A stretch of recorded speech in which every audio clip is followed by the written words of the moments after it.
देखिए वो आइडियोलॉजी का मसला ही नहीं है, ये आपने तो बहुत अच्छी बात कह दी है, लेकिन और नए संविधान का भी कोई मसला नहीं है, इसमें कोई संविधान की बात नहीं है। और जो अयोध्या में मस्जिद तोड़ी गई वो बनी हुई मंदिर को तोड़कर बनाई गई थी, इसलिए उसको तोड़ेगा, उसका बाबर का रेफरेंस इतना ही है केवल बस। उसमें हमारा विरोध क्या है, मतलब जो भी हिंदू समाज का विरोध था वो था कि राम जन्मभूमि पर मंदिर को तोड़कर मस्जिद बनाई गई थी, इसलिए विरोध था। अब वो बाबर के जमाने में बनी, बाबर के कप्तान ने बनाई, इसलिए वो बाबरी मस्जिद थी। उसका बाबर से सीधा विरोध उस तरह से नहीं है, लेकिन वो उनका मकसद बाबर से नहीं है, उनका मकसद है कि एक पोलराइज कैसे किया जाए, वोट पॉलिटिक्स कैसे की जाए। मुझे नहीं लगता कि ममता जी को इसकी ज़रूरत है, क्योंकि जो माइनॉरिटी वोट है वो 80-90% उनके पास है। बल्कि अगर वो ऐसा करते हैं, मेरी समझ से जितना मैं समझता हूँ, यदि वो इसको पोलराइज करते हैं, हाँ, तो उससे नुकसान होगा, क्योंकि उसका काउंटर पोलराइजेशन होगा। बल्कि ये तो बीजेपी के फायदे के काम आएगा कि उससे होगा, क्योंकि पोलराइजेशन, जैसे अभी प्रोफेसर साहब ने कहा 146 सीटें मेरे हिसाब से 120-25 थी, और उसमें से 95 सीट्स ममता जी के पास है जी पिछले चुनाव में। तो इसलिए पोलराइजेशन करने की अलग से जरूरत नहीं है। अगर पोलराइजेशन का जो अखिलेश जी करते ना, अखिलेश जी पोलराइजेशन के लिए उसको मुसलमानों के इशू को बड़ा नहीं करते, क्योंकि उसका आज वो तो मंदिर नई तरीके की हो गई है, मंदिर बनवाना चाह रहे थे या बनाना शुरू कर दिया जी। वेस्ट बंगाल में लेफ्ट पार्टी बची नहीं है, कांग्रेस बची नहीं है, तो वो बीजेपी को तो मिलेगा नहीं वोट, वो तो 90% 80% टीएमसी का ही वोट है। तो उसको पोलराइज करने के लिए या ऐसा माहौल बनाने से आप काउंटर पोलराइजेशन की तरफ बढ़ेंगे। और मुझे नहीं लगता कि ममता बनर्जी इसको बहुत आगे बढ़ाने की बात करें। कितना विरोध करते हैं नहीं करते ये मुझे इशू नहीं समझ, उनको अपने इलाके में भी लग रहा होगा कि ठीक है। मैं जो आपकी बात से समझ पा रही हूँ वो यही कि इसमें टीएमसी का फायदा कहाँ दिख रहा है, क्योंकि ऑलरेडी उनके पीछे मुस्लिम वोटर्स तो वैसे ही आ रहे हैं, अब इससे वो क्या हासिल कर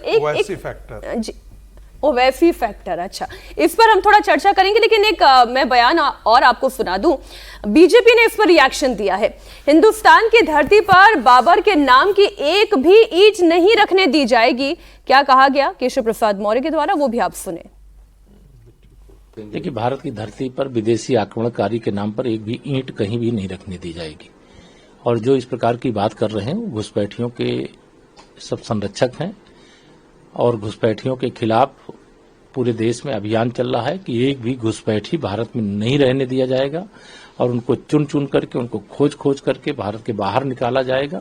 ये कल देश के माननीय गृह मंत्री श्री अमित शाह जी ने ऐलान भी कर दिया है, और पूरा देश इसके लिए तैयार भी है।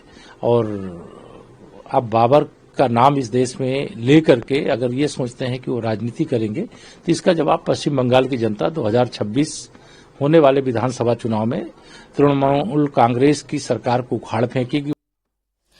अच्छा, बंगाल में इस वक्त एक और बवाल चल रहा है, और ये बवाल जो है एसआईआर को लेकर है। इस पर खूब सियासत हो रही है। बॉर्डर पर अवैध घुसपैठियों का जमावड़ा है। एसआईआर से पकड़े जाने के डर से लोग खुद बॉर्डर पार करने की जुगत लगा रहे हैं। अगले साल बंगाल में जब चुनाव होगा, चुनाव आयोग देश के 12 राज्यों में उससे पहले ही एसआईआर की प्रक्रिया शुरू कर चुका है। बंगाल में ये चल रही है। ऐसे में ममता बनर्जी की पार्टी को सबसे ज्यादा डर सता रहा है।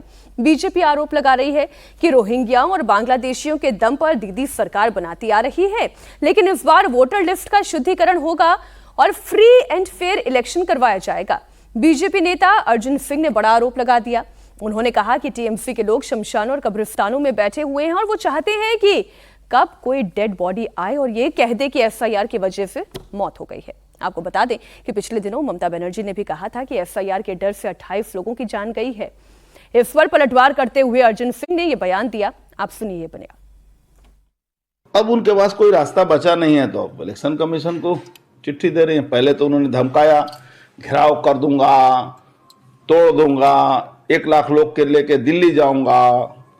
ये सब बयान अब धीरे धीरे धूमिल पड़ता जा रहा है।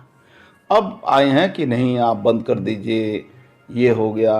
अभी ममता बनर्जी के लोग सुबह से शाम तक शमशान और कब्रिस्तान में बैठे रहते हैं कि कब कोई डेड बॉडी आए और उसको एसआईआर का तगमा दे दिया जाए। सारे देखिएगा तृणमूल कांग्रेस का कैंप वहाँ लग गया है शमशान और कब्रिस्तान में। ये कब कोई मर जाए और बोल दे कि एसआईआर के चलते मारा गया।